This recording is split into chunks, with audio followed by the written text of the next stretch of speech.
ಜಡಲಿಂಗೇಶ್ವರ ದೇವರನ್ನೇ ನುಂಗಲು ಬಂದನ ಯಕಚಿತ್ ಮೈಸೂರಿನ ಮಾನವ ಸದಾಶಿವ. ಎಸ್, ಬೆಂಗಳೂರಿನಲ್ಲಿ ಬಿಸ್ನೆಸ್ ಮಾಡ್ಕೊಂಡಿದ್ದಂತ ವ್ಯಕ್ತಿ ಈಗ ಪ್ರೆಸೆಂಟ್ ಮೈಸೂರಿನ ನಿವಾಸಿ ಆಗಿರುವಂತಹ ಅದೇ ಗ್ರಾಮದ ಅಂದ್ರೆ ಬಿಳಿದಾಳೆ ಗ್ರಾಮದ ಸದಾಶಿವ ಎಂಬ ವ್ಯಕ್ತಿ ಗ್ರಾಮದ ಮುಂದೆ ಗ್ರಾಮದ ಜನರ ಬಳಿ ಹೋಗಿ ನಾನು ದೇವಸ್ಥಾನದ ರಸ್ತೆಯನ್ನು ಅಭಿವೃದ್ಧಿ ಮಾಡುತ್ತೇನೆ, ನನಗೆಲ್ಲ ಸಹಕಾರ ನೀಡಿ ಅಂತ ಕೇಳ್ಕೊಂಡಿದ್ದಾರೆ. ಈತ ಮಾಡುವಂತ ಕೆಲಸ ಏನ್ ಗೊತ್ತಾ? ಒಂದು ಟ್ರಸ್ಟ್, ಖಾಸಗಿ ಟ್ರಸ್ಟ್ ಅನ್ನ ಈತ ಬೆಂಗಳೂರಿನ ಕೆಂಗೇರಿ ಉಪನೋಂದಣಾಧಿಕಾರಿಗಳ ಕಚೇರಿಯಲ್ಲಿ ಮಾಡ್ಕೊಂತಾರೆ. ಈ ಮೊದಲೇ ಒಂದ್ಸಾರಿ ಗ್ರಾಮಸ್ಥರ ನಡುವೆ ಒಂದಷ್ಟು ಕಿರಿಕಿರಿಗಳಾಗಿದೆ. ಈ ಟ್ರಸ್ಟ್ ವಿಚಾರ ಗೊತ್ತಾದ ತಕ್ಷಣ ಇದನ್ನ ಪಬ್ಲಿಕ್ ಟ್ರಸ್ಟ್ ಅಂತ ಮಾಡಿ ಫ್ಯಾಮಿಲಿ ಟ್ರಸ್ಟ್ ಅಂತ ಯಾಕೆ ಮಾಡ್ಕೊಂಡಿದ್ರಿ ಅಂದಾಗ ಆತ ಕ್ಷಮೆ ಕೇಳ್ತಾನೆ. ಇಲ್ಲ, ಇದು ನನ್ನ ತಪ್ಪಾಗಿದೆ ಅಂತ ಹೇಳಿ ಇದು ಮಾಡ್ತಾರೆ. ಜನ ಎಲ್ಲ ಅದ್ರ ಟ್ರಸ್ಟ್ ಡೀಡ್ ನ ಅರ್ಧ ಹಾಕ್ತಾರೆ. ಅದಷ್ಟೇ ನಿಂತೋಗ್ಲಿಲ್ಲ. ಆದ್ರೆ ಈತ ಅದನ್ನ ಮುಂದುವರ್ಸ್ಕೊಂಡು ಹೋಗ್ತಾರೆ. ಈ 35 ಎಕರೆ ಗೋಮಾಳ ಮತ್ತೆ ದೇವಸ್ಥಾನಕ್ಕೆ ಹೇಗೆ ಆತ ಮಾಲೀಕನಾಗ್ತಾನೆ? ಈತ ದೇವರಿಗೆ ಮಾಲೀಕನಾಗ್ತಾನ? ಇದು ದೇವರಿಗೆ ಮಾಲೀಕನಾಗ್ಲಿಕ್ಕೆ ಹೊರಟಿದಾನ? ದೇವಸ್ಥಾನಕ್ಕೆ ಮಾಲೀಕನಾಗಿ ಹೊರಟಿದಾನ? ಗೋಮಾಳ, ನೂರಾರು ಗೋಗಳು, ಸಾವಿರಾರು ಗೋಗಳು ಮೇಯುವಂತಹ ಗೋಮಾಳಕ್ಕೆ ಈತ ಮಾಲೀಕನಾಗ್ಲಿಕ್ಕೆ ಹೊರಟಿದಾನ? ಕಬಳಿಸಲು ಹೊರಟಿದಾನ? ಇದು ಸಾರ್ವಜನಿಕರ ಪ್ರಶ್ನೆ ಆಗಿದೆ. ದೇವರು ದಿಂಡಿರು ಎಂದರೆ ಭಯ ಭಕ್ತಿ ಎಲ್ಲರಿಗೂ ಇರುತ್ತದೆ, ಕೆಲವರಿಗೆ ಅತಿಯಾಗಿರುತ್ತದೆ. ಬಹಳ ವಿಶೇಷವಾದ ಒಂದು ಸ್ಟೋರಿಯನ್ನು ನಾನು ತಮ್ಮ ಮುಂದೆ ಇಡ್ಲಿಕ್ಕೆ ಪ್ರಯತ್ನ ಮಾಡ್ತೇನೆ. ರಾಮನಗರ ಜಿಲ್ಲೆಯ ಕನಕಪುರ ತಾಲೂಕಿನ ತಮಿಳುನಾಡಿನ ತಳಿ, ಆನೆಕಲ್ಲಿನ ಕೊನೆಯ ಭಾಗ, ಈ ಮೂರಕ್ಕೂ ಒಂದು ಏನು ಗಡಿ ಅಂತ ಹೇಳ್ತೀವೋ ಆ ಗಡಿ ಭಾಗದಲ್ಲಿ ಬಿಳಿದಾಳೆ, ಅರೆಕಡಕಲು, ಇನ್ನಿತರ ಗ್ರಾಮಗಳಿವೆ. ಅಲ್ಲಿ ಬಿಳಿದಾಳೆ ಎಂಬಂತ ಗ್ರಾಮದ ಬೆಟ್ಟದ ಮೇಲೊಂದು ದೇವಾಲಯವಿತ್ತು. ಕಳೆದ ಶತಮಾನಗಳಿಂದ ಹಿಂದಿನಿಂದಲೂ ಆ ದೇವಾಲಯ ಇತ್ತು. ಬಹಳ ವಿಚಾರ ಏನಪ್ಪಾ ಅಂದ್ರೆ, ನಮ್ಮ ಹಿಂದಿನ ಪೂರ್ವಜರ ದೇವಾಲಯಗಳು, ಗ್ರಾಮ ದೇವತೆಗಳು ಅಥವಾ ಶಿವನ ದೇವಸ್ಥಾನಗಳು ಏನಿದ್ವೋ ಅವಕ್ಕೆ ಯಾವಕ್ಕೂ ಗರ್ಭಗುಡಿ ಅನ್ನೋದಿರ್ಲಿಲ್ಲ. ನೀವು ಬಹುತೇಕ ನೋಡಿ, ಸುಮಾರು ಕಡೆ ನೋಡ್ಕೊಂಡು ಬನ್ನಿ, ನೀವು ಹಿಂದಿನ ನೆನಪನ್ನ ಮಾಡ್ಕೊಳ್ಳಿ, ನಿಮ್ಮ ತಂದೆ ಅವರ ತಾತ ಮುತ್ತಾತನ್ನ ಕೇಳಿ. ಸೊ ಈ ರಾಮ, ಕೃಷ್ಣ, ಆಂಜನೇಯ ಈ ತರ ಪೌರಾಣಿಕ ದೇವರುಗಳನ್ನ ಹೊರತುಪಡಿಸಿದ್ರೆ ಗ್ರಾಮ ದೇವತೆಗಳಿಗೆ ಬಹುತೇಕ ಗರ್ಭಗುಡಿಗಳಿರ್ಲಿಲ್ಲ. ಈಗ ಈ ಅಭಿವೃದ್ಧಿ ಟ್ರಸ್ಟ್ ಜೀರ್ಣೋದ್ಧಾರದ ಹೆಸರಲ್ಲಿ ಆ ಹಳೆಯ ದೇವಸ್ಥಾನದ ಒಂದು ದೇವರು ಅಥವಾ ಒಂದು ಕಲ್ಲು ಏನಿತ್ತೋ ಅದಷ್ಟನ್ನ ಬಿಟ್ಟು ಬಾಕಿದೆಲ್ಲ ಹೊಡೆದು ಚಿತ್ರ ಮಾಡಿ ಹೊಸ ದೇವಾಲಯವನ್ನು ಕಟ್ತಾರೆ. ಕಟ್ಟುವಾಗ ಗರ್ಭಗುಡಿಯನ್ನ ಕಟ್ತಾರೆ. ಸೊ ಹಿಂದೆ ಇದ್ದಂತ ದೇವಸ್ಥಾನಗಳಿಗೆ ಏನಿತ್ತು, ಗರ್ಭಗುಡಿಗಳು ಇಲ್ಲದೆ ಇದ್ದಾಗ ಸೊ ಯಾವ ಮನುಷ್ಯ ಭಕ್ತಿಯಿಂದ ಹೋಗಿ ಕೈ ಮುಗಿತಾನೋ, 2 ಕಡ್ಡಿ ಹಚ್ಚತಾನೋ, ಒಂದು ಇದ್ರೆ ಹೂವು ಹಣ್ಣು ನೀಡ್ತಾನೋ, ಅದಷ್ಟಕ್ಕೆ ಸೀಮಿತ ಆಗ್ತಿತ್ತು. ಅದ್ರ ಮಧ್ಯದಲ್ಲಿ ಯಾರು ಇರ್ಲಿಲ್ಲ. ಈ ಗರ್ಭಗುಡಿ ಅಂತ ಬಂದ ಮೇಲೆ ಈ ಜೀರ್ಣೋದ್ಧಾರ ಆಗಿ ಅಥವಾ ಅಭಿವೃದ್ಧಿ ಅಥವಾ ಟ್ರಸ್ಟ್ ಮೂಲಕ ಯಾವುದೋ ರೀತಿಯಲ್ಲಿ ಅಭಿವೃದ್ಧಿ ಆದ ನಂತರ ಅದಕ್ಕೊಂದು ಗರ್ಭಗುಡಿ.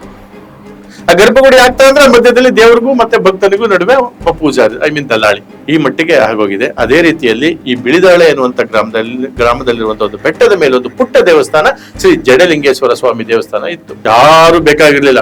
ಯಾವ ಭಕ್ತನಿಗೆ ಆಸೆ ಆಗುತ್ತೋ, ದೇವರನ್ನ ಕೇಳ್ಕೋಬೇಕು, ನೋಡ್ಬೇಕು, ಒಂದಷ್ಟೊತ್ತು ಕೂತ್ಕೋಬೇಕು ಅನ್ನುವಂತ ವ್ಯಕ್ತಿ ಪ್ರತಿಯೊಬ್ಬನು ಹೋಗಿ ಆ ಬೆಟ್ಟದ ಹತ್ರ ಹೋಗಿ ಒಂದಷ್ಟೊತ್ತು ಕೂತು ಅಲ್ಲಿ ದೇವರ ಧ್ಯಾನ ಮಾಡಿ ದೇವರಿಗೆ ಕೈ ಮುಗಿದು ಅವನ ಏನು ಇಷ್ಟಾರ್ಥಗಳು ಏನಾದ್ರು ಇದ್ರೆ ಸೊ ಈಡೇರ್ತಾ ಬಿಡುತ್ತೋ ಅದು ಎರಡನೇ ಪ್ರಶ್ನೆ. ಸೊ ಆತನ ಮನಸ್ಸಿಗೆ ಒಂದು ನೆಮ್ಮದಿ ಸಿಗ್ತದೆ. ದೇವಸ್ಥಾನಗಳು ಅಂದ್ರೆ ಅದು ಧ್ಯಾನಸ್ಥ ಮಂದಿರ. ಅಲ್ಲಿ ಏನು ಈಡೇರುತ್ತಾ ಬಿಡುತ್ತಾ, ನೀವೇನಾದ್ರು ಕಾಣಿಕೆ ಕೊಡ್ತೀರಾ, ದೇವರ ನಿಮಗೆ ಕೊಡುತ್ತಾ, ಸೊ ಅದೆಲ್ಲ ಆಯಾ ಭಕ್ತರಿಗೆ ಸೀಮಿತವಾದದ್ದು. ಅದನ್ನ ನಾನು ನಿನ್ನೆ ನಂಬಿಕೆ ಅವ್ರವ್ರಿಗೆ ಇರೋದ್ರಿಂದ ನಾನು ಅದನ್ನೆಲ್ಲ ಮಾತನಾಡಲಿಕ್ಕೆ ಹೋಗಲ್ಲ. ಅದು ಈ ಗರ್ಭಗುಡಿ ಅಂತ ಬರುತ್ತಲ್ಲ, ಆಗ್ಲೇನೆ ದೇವರಿಗೂ ಭಕ್ತನಿಗೂ ನಡುವೆ ಒಂದು ಕಂದಕ ಸೃಷ್ಟಿ ಆಗುತ್ತೆ. ಅದಕ್ಕೊಬ್ಬ ದಲ್ಲಾಳಿ ಅಥವಾ ಪೂಜಾರಿ ಬರ್ತಾನೆ. ಇದು ಬೇಡ ಅಂದ್ರೆ ನಮಗೆ ಯಥಾವತ್ತು ಏನಿತ್ತು ಅದೇ ರೀತಿ ಇರಬೇಕು. ಅದೇ ರೀತಿಯಲ್ಲಿ ಇದ್ದಂತ ಈ ಬಿಳಿದಾಳೆ ಗ್ರಾಮದ ಬೆಟ್ಟದ ಮೇಲೆ ಇರುವಂತಹ ಜಡಲಿಂಗೇಶ್ವರನ ಸ್ವಾಮಿ ದೇವಸ್ಥಾನ ಕಳೆದ 3 ವರ್ಷಗಳ ತನಕವೂ, ಅಂದ್ರೆ ಈ ಮಾರ್ಚಿಗೆ 3 ವರ್ಷಗಳ ಹಿಂದಿನ ತನಕ ಹಾಗೆ ಇತ್ತು. ಸೊ ಬೆಂಗಳೂರಿನಲ್ಲಿ ಬಿಸ್ನೆಸ್ ಮಾಡ್ಕೊಂಡಿದ್ದಂತಹ ವ್ಯಕ್ತಿ ಈಗ ಪ್ರೆಸೆಂಟ್ ಮೈಸೂರಿನ ನಿವಾಸಿ ಆಗಿರುವಂತಹ ಅದೇ ಗ್ರಾಮದ ಅಂದ್ರೆ ಬಿಳಿದಾಳೆ ಗ್ರಾಮದ ಸದಾಶಿವ ಎಂಬ ವ್ಯಕ್ತಿ ಗ್ರಾಮದ ಮುಂದೆ ಗ್ರಾಮದ ಜನರ ಬಳಿ ಹೋಗಿ ನಾನು ದೇವಸ್ಥಾನದ ರಸ್ತೆಯನ್ನು ಅಭಿವೃದ್ಧಿ ಮಾಡುತ್ತೇನೆ, ನನಗೆಲ್ಲ ಸಹಕಾರ ನೀಡಿ ಅಂತ ಕೇಳ್ಕೊಂಡಿದ್ದಾರೆ. ಸೊ ಈ ಮನುಷ್ಯ ಯಾವಾಗ ಹೋಗಿ ಕೇಳ್ಕೊಂಡು ಅಭಿವೃದ್ಧಿ ಆಗುತ್ತಲ್ಲ ದೇವಸ್ಥಾನ ಮಾಡ್ಲಿ ಬಿಡಿ ಅಂತೇಳಿ ಜನರು ಒಪ್ಕೊಂಡಿದ್ದಾರೆ, ಮುಖಂಡರು ಒಪ್ಕೊಂಡಿದ್ದಾರೆ. ಆದ್ರೆ ಈತ ಅಭಿವೃದ್ಧಿ ಮಾಡಿದ್ದಾರೆ. ಸೊ ಆರಂಭದಲ್ಲಿ ಬೆಟ್ಟದ ತನಕ ರಸ್ತೆನ ಸಿಮೆಂಟ್ ಸಿಸಿ ರಸ್ತೆನ ಮಾಡಿದ್ದಾರೆ. ಒಂದಷ್ಟು ಗಿಡಗಂಟೆಗಳಂದ್ರೆ ಪಾಟ್ಗಳಲ್ಲಿ ಒಂದು ಒಳ್ಳೆ ಉದ್ಯಾನವನದ ರೀತಿ ಒಂದಷ್ಟು ಗಿಡಗಳನ್ನ ಮಾಡಿದ್ದಾರೆ. ದೇವಸ್ಥಾನ ಒಂದಷ್ಟು ಎಲ್ಲರ ಸಹಕಾರದಿಂದ ಅಭಿವೃದ್ಧಿ ಮಾಡಿದ್ದಾರೆ. ಆ ಕಾರ್ಯಕ್ರಮಗಳಿಗೆಲ್ಲ ಈಗಿನ ಉಪಮುಖ್ಯಮಂತ್ರಿ ಡಿ ಕೆ ಶಿವಕುಮಾರ್ ಅವ್ರನ್ನ ಕರೆಸಿದ್ದಾರೆ. ಈಗಿನ ಕೇಂದ್ರದ ರೈಲ್ವೆ ರಾಜ್ಯ ಖಾತೆ ಸಚಿವರಾದಂತಹ ವಿ ಸೋಮಣ್ಣ ಅವರು ಕರೆಸಿ ಕಾರ್ಯಕ್ರಮ ಮಾಡಿದ್ದಾರೆ. ಆ ಫೋಟೋಗಳನ್ನೆಲ್ಲ ತಮ್ಮ ಮುಂದೆ ಇಡ್ತೀನಿ ನಾನು. ಸೊ ಆ ವ್ಯಕ್ತಿನೂ ಸಹ ಮೈಸೂರಿನಲ್ಲಿ ಎಸ್ ಗ್ರೂಪ್ ಅಂತ ಏನೋ ಮಾಡ್ಕೊಂಡು ಒಂದು ಹೋಟೆಲ್ ಕಮ್ ಲಾಡ್ಜಿಂಗ್ ಏನೋ ಮಾಡ್ಕೊಂಡಿದ್ದಾರೆ. ದುರಾದೃಷ್ಟ ಏನ್ ಗೊತ್ತಾ, ಇಷ್ಟೆಲ್ಲ ಮಾಡಾದ್ಮೇಲೆ, ಅಭಿವೃದ್ಧಿ ಅಂತ ಮಾಡಿದ್ಮೇಲೆ ಇದಕ್ಕೆಲ್ಲ ದುಡ್ಡು ತಗೊಂಡಿದ್ದಾರೆ ಇಲ್ವೋ ಗೊತ್ತಿಲ್ಲ. ಆ ಸ್ವಂತ ದುಡ್ಡ ಅದನ್ನ ಇನ್ನಷ್ಟೇ ನಾವು ಹುಡುಕ್ಬೇಕಾಗಿದೆ. ಸೊ ನರೇಗಾ, ಜಿಲ್ಲಾ ಪಂಚಾಯತ್, ತಾಲೂಕ್ ಪಂಚಾಯತ್ ಅಥವಾ ಇನ್ನಿತರ ಬೇರೆ ಬೇರೆ ಶಾಸಕರ ಮತ್ತು ವಿಧಾನ ಪರಿಷತ್ ಸದಸ್ಯರ ಅನುದಾನ ಏನಾದ್ರು ಬಳಕೆ ಮಾಡ್ಕೊಂಡಿದ್ದಾರ, ಅದನ್ನೆಲ್ಲ ಇನ್ ಮುಂದೆ ಅದನ್ನ ನೋಡ್ತಾ ಹೋಗ್ಬೇಕು.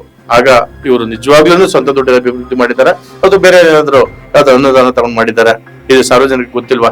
ಅದನ್ನ ಮುಂದಿನ ಸಂಚಿಕೆಯಲ್ಲಿ ಇದನ್ನೆಲ್ಲ ಹುಡುಕಿ ಹೇಳ್ತೀನಿ. ಈಗ ನೇರವಾಗಿ ವಿಚಾರಕ್ಕೆ ಬರ್ತೀನಿ. ಈತ ಮೂಲತಃ ಬಿಳಿದಾಳೆ ಗ್ರಾಮದ ವಾಸಿ, ಶಿವಾನಂದ ಬಿಜಿ ಅಂತೇಳಿ. ಅವರು ಬೆಂಗಳೂರಿನಲ್ಲಿ ವಾಸ್ತವ್ಯ ಹೂಡಿರ್ತಾರೆ. ಅದಾದ ನಂತರ ಈಗ ಮೈಸೂರಿನಲ್ಲಿದ್ದಾರೆ. ದೇವಸ್ಥಾನದ ಅಭಿವೃದ್ಧಿ ಮತ್ತೆ ರಸ್ತೆ ಅಭಿವೃದ್ಧಿ ಮಾಡ್ತೀನಿ ಅಂತ ಗ್ರಾಮಸ್ಥರು ಕೇಳ್ಕೊಂಡಾಗ ಒಪ್ಕೊಂಡಿದ್ದಾರೆ. ಒಂದಷ್ಟು ಅಭಿವೃದ್ಧಿ ಆಗಿದೆ. ಅದಾದ ನಂತರ ಈತ ಮಾಡುವಂತ ಕೆಲಸ ಏನ್ ಗೊತ್ತಾ, ಒಂದು ಟ್ರಸ್ಟ್, ಖಾಸಗಿ ಟ್ರಸ್ಟ್ ಅನ್ನ ಈತ ಬೆಂಗಳೂರಿನ ಕೆಂಗೇರಿ ಉಪನೋಂದಣಾಧಿಕಾರಿಗಳ ಕಚೇರಿಯಲ್ಲಿ ಮಾಡ್ಕೊತಾರೆ. ಗ್ರಾಮಸ್ಥರಿಗೆ ಅಥವಾ ಇಡೀ ಜಗತ್ತಿಗೆ ಆದಿ ಪುರುಷ ಅನ್ನುವಂತ ಶಿವನ ದೇವಸ್ಥಾನಕ್ಕೆ ಸೊ ಈತ ಮಾಲೀಕನಾಗ್ಲಿಕ್ಕೆ ಹೊರಡ್ತಾನೆ. ಬಹಳ ಮುಖ್ಯ ಅಂದ್ರೆ ಈ ದೇವಸ್ಥಾನದ ಸುತ್ತಮುತ್ತಲು 35 ಎಕರೆಗೂ ಮಿಗಿಲಾಗಿ ಗೋಮಾಳ ಇದೆ. ಅಂದ್ರೆ ಈತನ ಟ್ರಸ್ಟ್ ನ ಉದ್ದೇಶ ಆ ದೇವಸ್ಥಾನದ ಆಸ್ತಿನೂ ತನ್ನದಾಗ್ಬೇಕು ಮತ್ತೆ ಗೋಮಾಳ ಆಸ್ತಿನೂ ತನ್ನದಾಗ್ಬೇಕು ಅಂತ ಇದೆಯಾ? ಆ ಯೋಚನೆಯನ್ನೇ ಇಟ್ಕೊಂಡು ಈತ ಫ್ಯಾಮಿಲಿ ಟ್ರಸ್ಟ್ ಮಾಡಿದ್ದಾನೆ.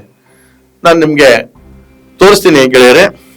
ಆ ಟ್ರಸ್ಟ್ ನಲ್ಲಿ ಆತ ಯಾರನ್ನ ಭಾಗಿಯಾಗಿಸಿಕೊಂಡಿದ್ದಾನೆ ಅಂತ ಅಂದ್ರೆ Shri Sadashiva BG son of late Gurunanjayya, ಇವರು ಟ್ರಸ್ಟಿ. ಧರ್ಮಪತ್ನಿ ಮಹಾದೇವಮ್ಮ, ಅವರ ಮೊದಲನೇ ಮಗಳು ಮೌನಶ್ರೀ, ಎರಡನೇ ಮಗಳು ಧನುಶ್ರೀ. ಈ 4 ಜನ. ಈ 4 ಜನರ ಜೊತೆಗೆ ಮತ್ತೊಬ್ಬ ಬೆಂಗಳೂರಿನ ನಿವಾಸಿ ಅಂದ್ರೆ ಬಿಳಿದಾಳೆ ಗ್ರಾಮದವರಾದಂತಹ ನಿವೃತ್ತ ಬಿಇಒ ಒಂದು ಕ್ಷೇತ್ರ ಶಿಕ್ಷಣಾಧಿಕಾರಿಯಾಗಿದ್ದಂತಹ Kempaiah son of late Kempaiah ಎಂಬ ವ್ಯಕ್ತಿ ಮತ್ತು ಆತನ ಪತ್ನಿ ಗಿರಿಜಮ್ಮ ಎಂಬ 6 ಜನರ ಹೆಸರನ್ನ ತೆಗೆದುಕೊಂಡು ಒಂದು ಫ್ಯಾಮಿಲಿ ಟ್ರಸ್ಟ್ ಅನ್ನ Jadelingeshwara Swami temple Seva trust, Bilidale village, Kodihalli hobli, Kanakapura taluk, Ramanagara district, deed of trust ಅಂತೇಳಿ ಒಂದು ಟ್ರಸ್ಟ್ ಅನ್ನ ಮಾಡ್ಕೊಂತಾರೆ. ಅಂದ್ರೆ ಇದು ಗ್ರಾಮದವ್ರಿಗೂ ಸಂಬಂಧಪಟ್ಟಿದ್ದಲ್ಲ, ಸಾಮಾನ್ಯ ಭಕ್ತರಿಗೂ ನಿಲುಕುವಂತದ್ದಲ್ಲ. ಮುಂದಿನ ದಿನಗಳಲ್ಲಿ ಈ ಫ್ಯಾಮಿಲಿ ಟ್ರಸ್ಟ್ ಮಾಡ್ಕೊಂಡು ಅಲ್ಲೊಂದು ಹುಂಡಿ ಇಡುವಂತದ್ದು, ಗರ್ಭಗುಡಿ ಮಾಡುವಂತದ್ದು, ಅಲ್ಲೊಬ್ಬ ಪೂಜಾರಿ ಇಡುವಂತದ್ದು. ಸೊ ಯಾವ್ದೇ ಪರ್ಮಿಷನ್ ಅದು ಒಬ್ಬ ಭಕ್ತ ನೇರವಾಗಿ ಏನು ಹೋಗಿ ಬರ್ತಿದ್ದ ದೇವರ ಹತ್ರ, ಅಂದ್ರೆ ಐ ಮೀನ್ ಆ ವಿಗ್ರಹ ಹತ್ರ ಹೋಗಿ ಅವನೇನು ಭಕ್ತಿಯಿಂದ ಕೈ ಮುಗಿದುಕೊಂಡು ತನ್ನ ಅಭಿಲಾಷೆಗಳನ್ನ ಈಡೇರಿಸ್ಕೊಂಡು ಬರ್ಲಿಕ್ಕೆ ಅಥವಾ ಮೌನವಾಗಿ ಒಂದಷ್ಟು ಕೂತು ಬೆಟ್ಟದ ಮೇಲೆ ಧ್ಯಾನ ಮಾಡ್ಲಿಕ್ಕೆ ಹೋಗ್ತಿದ್ದ. ಸೊ ಈ ಟ್ರಸ್ಟ್ ಪರ್ಮಿಷನ್, ಈ ಟ್ರಸ್ಟ್ ನ ಧರ್ಮದರ್ಶಿ ಅಂತ ಅನ್ನಿಸ್ಕೊಂಡಂತ ವ್ಯಕ್ತಿನ ಪರ್ಮಿಷನ್ ತಗೊಂಡು ಹೋಗ್ಬೇಕಾದಂತ ಪರಿಸ್ಥಿತಿಯನ್ನ ಈತ ನಿರ್ಮಾಣ ಮಾಡಿದ್ದಾನೆ. ಈ ಮೊದಲೇ ಒಂದ್ಸಾರಿ ಗ್ರಾಮಸ್ಥರ ನಡುವೆ ಒಂದಷ್ಟು ಕಿರಿಕಿರಿಗಳಾಗಿದೆ. ಈ ಟ್ರಸ್ಟ್ ನ ವಿಚಾರ ಗೊತ್ತಾದ ತಕ್ಷಣ ಇದನ್ನ ಪಬ್ಲಿಕ್ ಟ್ರಸ್ಟ್ ಅಂತ ಮಾಡಿ ಫ್ಯಾಮಿಲಿ ಟ್ರಸ್ಟ್ ಅಂತ ಯಾಕೆ ಮಾಡ್ಕೊಂಡಿದ್ರಿ ಅಂದಾಗ ಆತ ಕ್ಷಮೆ ಕೇಳ್ತಾನೆ. ಇಲ್ಲ ಇದು ನನ್ ತಪ್ಪಾಗಿದೆ ಅಂತ ಹೇಳಿ ಇದ್ ಮಾಡ್ತಾರೆ. ಜನ ಎಲ್ಲ ಅದ್ರ ಟ್ರಸ್ಟ್ ಡೀಡ್ ನ ಅರ್ಧಾಕ್ತಾರೆ. ಅದಷ್ಟೇ ನಿಂತೋಗ್ಲಿಲ್ಲ. ಆದ್ರೆ ಈತ ಅದನ್ನ ಮುಂದುವರ್ಸ್ಕೊಂಡು ಹೋಗ್ತಾರೆ. ಕ್ಷಮೆ ಕೇಳ್ಕೊಂಡು ಟ್ರಸ್ಟ್ ಡೀಡ್ ಅರ್ಧಾಕಿದ್ರು ಸಹ ಈತ ಟ್ರಸ್ಟ್ ನ ಮಾಲೀಕನಾಗೇನೆ ಮುಂದುವರಿತಾನೆ. ಅದಾದ ನಂತರ ಈ ಕೆಂಪಯ್ಯ ಮತ್ತೆ ಗಿರಿಜಮ್ಮ ಇದ್ದಂತವ್ರು ಈ ತರ ವಿಚಾರ ಎಲ್ಲ ಗೊತ್ತಾದ್ಮೇಲೆ ಖಂಡಿತವಾಗ್ಲಿ ಈ ಟ್ರಸ್ಟ್ ಗೆ ಬರುದಿಲ್ಲ ಅಂತ ಒಂದು ಹೇಳಿಕೆಯನ್ನ ಆ ಸಭೆನಲ್ಲೇ ಮಾಡಿದ್ದಾರೆ ಅವರು. ಅದನ್ನ ಗ್ರಾಮಸ್ಥರು ಸಹ ಉಲ್ಲೇಖ ಮಾಡ್ತಾರೆ. ಈ ಸಂದರ್ಭದಲ್ಲಿ ಕೊನೆಗೆ ಪೊಲೀಸ್ ಸ್ಟೇಷನ್ ಮೆಟ್ರೋ ಸಹ ಹತ್ತುತ್ತೆ. ಗ್ರಾಮದಲ್ಲಿ ನ್ಯಾಯ ಪಂಚಾಯಿತಿ ಆಗುತ್ತೆ. ಈತ ಏನನ್ನ ಸಾಧಿಸ್ಲಿಕ್ಕೆ ಹೊರಟಿದ್ದಾನೆ ಅಲ್ಲಿ? ಯಾಕೆ ದೇವರ ನಡುವೆ ಜನರ ನಡುವೆ ಕಂದಕವನ್ನ ಈತ ಸೃಷ್ಟಿಸ್ತಾ ಇದ್ದಾನೆ? ಆ 35 ಎಕರೆ ಗೋಮಾಳ ದೇವಸ್ಥಾನ ಯಾಕೆ ಈತನ ಸುಪರ್ದಿಗೆ ಹೋಗ್ಬೇಕು? ಇದೊಂದು ಬಿಸ್ನೆಸ್ ಅಂದ್ರೆ ಮುಂದೊಂದು ದಿನ ಈ ಮೊದಲೇ ಹೇಳಿದಂಗೆ ಇನ್ನೊಂದಷ್ಟು ದೊಡ್ಡದಾಗಿ ದೇವಸ್ಥಾನ ಮಾಡೋದು ಎಲ್ಲರೂ ಸಾರ್ವಜನಿಕರ ಹಣ, ಅದು ಸರ್ಕಾರ ಅನುದಾನ ಕೊಡುತ್ತೆ, ಅದು ಸಹ ಸಾರ್ವಜನಿಕ ತೆರಿಗೆ ಹಣ. ಒಂದು ಚೌಟ್ರಿನ ಮಾಡ್ತಾರೆ, ಸಮುದಾಯ ಭವನ ಕಟ್ತಾರೆ, ಅದರ ದುಡ್ಡು ಬರುತ್ತೆ, ಅದು ಸಾರ್ವಜನಿಕರ ಹಣ. ಹೆಸರು ಮಾತ್ರ ಇವ್ರದ್ದು. ಮುಂದೊಂದು ದಿನ ಇದು ನಮ್ಮ ಪೂರ್ವಜರ ಆಸ್ತಿ ಅನ್ನೋ ಲೆಕ್ಕಕ್ಕೆ ಈತ ಗಾಳ ಹಾಕ್ಲಿಕ್ಕೆ ಹೋಗಿದ್ದೇನೆ. ಇಂಥವರಿಂದ ಸಮಾಜ ದೂರ ಇರಬೇಕು, ಸಮುದಾಯ ದೂರ ಇರಬೇಕು. ಒಂದು ಜಾತಿ, ಒಂದು ಧರ್ಮ ಮತ್ತೊಂದಕ್ಕೆ ಸೀಮಿತವಾಗದಂತಹ ಇಂಥ ಮಹಾನ್ ದೇವಾನುದೇವತೆಗಳು, ಈ ಆದಿಪುರುಷಂತ ಶಿವ ಏನಿದ್ದಾನೆ ಅಂತಹ ದೇವರುಗಳನ್ನ, ಗ್ರಾಮ ದೇವತೆಗಳನ್ನ ಗರ್ಭಗುಡಿ ನಿರ್ಮಾಣ ಮಾಡುವಂಥದ್ದು ಇದೆಯಲ್ಲ, ಗರ್ಭಗುಡಿ ನಿರ್ಮಾಣ ಮಾಡಿ ಅಲ್ಲೊಬ್ಬ ದಲ್ಲಾಳಿನ ತಂದಿರಿಸಿ ಭಕ್ತನಿಗೂ ದೇವರಿಗೂ ನಡುವೆ ಒಂದು ಕಂದಕ ಸೃಷ್ಟಿಸುವಂಥದ್ದು ಅಥವಾ ಒಂದು ದೂರ ಇಡುವಂಥದ್ದು ಇದೆಯಲ್ಲ, ಇದು ಅಕ್ಷಮ್ಯ ಅಪರಾಧ. ಇದಕ್ಕೆ ಸಂಬಂಧಪಟ್ಟಂತಹ ಪೊಲೀಸ್ನವರು, ಕನಕಪುರ ತಾಲೂಕಿನ ತಹಸೀಲ್ದಾರ್ ಅವರು, ಮುಜರಾಯಿ ಇಲಾಖೆಯವರು ಸಂಪೂರ್ಣ ಜವಾಬ್ದಾರರಾಗಲೇಬೇಕು. ಇವರೆಲ್ಲರೂ ಇದ್ರ ಮೇಲೆ ಕ್ರಮ ಕೈಗೊಳ್ಳಬೇಕು. ಆತ ಯಾರಿದ್ದಾನೆ ಸದಾಶಿವ ಅನ್ನುವಂಥ ವ್ಯಕ್ತಿ, ಆತನನ್ನ ಹೇಗೆ ಟ್ರಸ್ಟ್ ಮಾಡ್ಕೊಂಡ, ಈ 35 ಎಕರೆ ಗೋಮಾಳ ಮತ್ತೆ ದೇವಸ್ಥಾನಕ್ಕೆ ಹೇಗೆ ಆತ ಮಾಲೀಕನಾಗ್ತಾನೆ? ಈತ ದೇವ್ರಿಗೆ ಮಾಲೀಕನಾಗ್ತಾನ? ಈತ ದೇವ್ರಿಗೆ ಮಾಲೀಕನಾಗ್ಲಿಕ್ಕೆ ಹೊರಟಿದಾನ? ದೇವಸ್ಥಾನಕ್ಕೆ ಮಾಲೀಕನಾಗಿ ಹೊರಟಿದಾನ? ಗೋಮಾಳ, ನೂರಾರು ಗೋವುಗಳು, ಸಾವಿರಾರು ಗೋವುಗಳು ಮೇಯುವಂತಹ ಗೋಮಾಳಕ್ಕೆ ಈತ ಮಾಲೀಕನಾಗ್ಲಿಕ್ಕೆ ಹೊರಟಿದಾನ? ಕಬಳಿಸಲು ಹೊರಟಿದಾನ? ಇದು ಸಾರ್ವಜನಿಕರ ಪ್ರಶ್ನೆ ಆಗಿದೆ. ಈ ನಿಟ್ಟಿನಲ್ಲಿ ಸರ್ಕಾರ ಕೂಡಲೇ ಎಚ್ಚೆತ್ಕೋಬೇಕಾಗಿದೆ, ಸ್ಥಳೀಯ ಆಡಳಿತ ಎಚ್ಚೆತ್ಕೋಬೇಕಾಗಿದೆ. ಈತನ ಟ್ರಸ್ಟ್ ಅನ್ನ ಸಂಪೂರ್ಣವಾಗಿ ಕ್ಯಾನ್ಸಲ್ ಮಾಡಿಸೋದ್ರ ಜೊತೆಗೆ ಈತನಿಗೆ ಒಂದು ಎಚ್ಚರಿಕೆಯನ್ನು ನೀಡುವುದರ ಜೊತೆಗೆ ಮುಂದ್ಯಾರು ಈ ಮಟ್ಟದ ಅಪರಾಧಗಳನ್ನ ಮಾಡದಂತೆ ಈತನಿಗೂ ಸಹ ಒಂದು ಶಿಕ್ಷೆಯನ್ನ ಸಂಬಂಧಪಟ್ಟಂತ ಇಲಾಖೆಗಳು ದೃಢೀಕೃತವಾಗಿ ಆತನಿಗೆ ನೀಡಬೇಕಾಗಿದೆ. ಆಗ್ಲೇ ಈ ರೀತಿಯ ಸಮಾಜ ಘಾತಕ ಕಂಟಕಗಳು ಇರುವಂತವ್ರು ಎಚ್ಚೆತ್ತುಕೊಳ್ಳಿಕ್ಕೆ ಸಾಧ್ಯ ಆಗುತ್ತೆ. ನೋಡೋಣ, ಸದಾಶಿವ ಅವ್ರಿಗೆ ಒಂದು ಕರೆ ಮಾಡ್ತೀನಿ. ಅವರಿಂದ ರಿಸೀವ್ ಮಾಡಿದ್ರೆ ಅವ್ರು ಏನ್ ಹೇಳ್ತಾರೆ ಕೇಳೋಣ.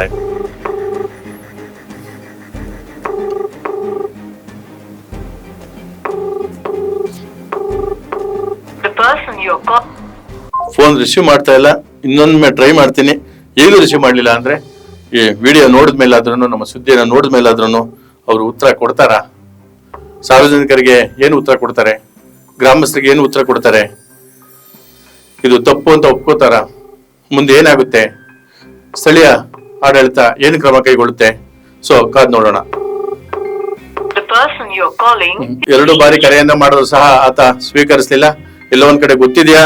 ಸೊ ನಾವೇ ಕರೆ ಮಾಡ್ತಾ ಇದ್ದೀವಿ. ಕರ್ನಾಟಕ ಟೈಮ್ಸ್ ನ ಸಂಪಾದಕರು ಗೋರ ಶ್ರೀನಿವಾಸ ಅವರೇ ಮಾಡ್ತಾ ಇದ್ದಾರೆ ಈ ಡಿಜಿಟಲ್ ಮೀಡಿಯಾದಿಂದ ಅಂತ ಗೊತ್ತಿದೆಯಾ ಏನೋ ಗೊತ್ತಿಲ್ಲ. ಸೊ ನನಗೂ ಸಹ ಪರಿಚಯನೂ ಆಗಿಲ್ಲ. ಕೇವಲ ನಂಬರ್ನ ತಗೊಂಡು ನಾನು ಅವ್ರಿಗೆ ನೇರವಾಗಿ ತಮ್ಮ ಮುಂದೆ ಇಡೋಣ ಅಂತ ಹೇಳಿ ನಾನು ಕರೆಯನ್ನ ಮಾಡಿದೆ. ಆದ್ರೆ ಆತ ಕರೆ ಸ್ವೀಕರಿಸ್ತಾ ಇಲ್ಲ. ಹಾಗಾಗಿ ಮತ್ತೊಮ್ಮೆ ಮತ್ತೊಂದು ಕಾರ್ಯಕ್ರಮದಲ್ಲಿ ತಮ್ಮ ಮುಂದೆ. ನಮಸ್ಕಾರ.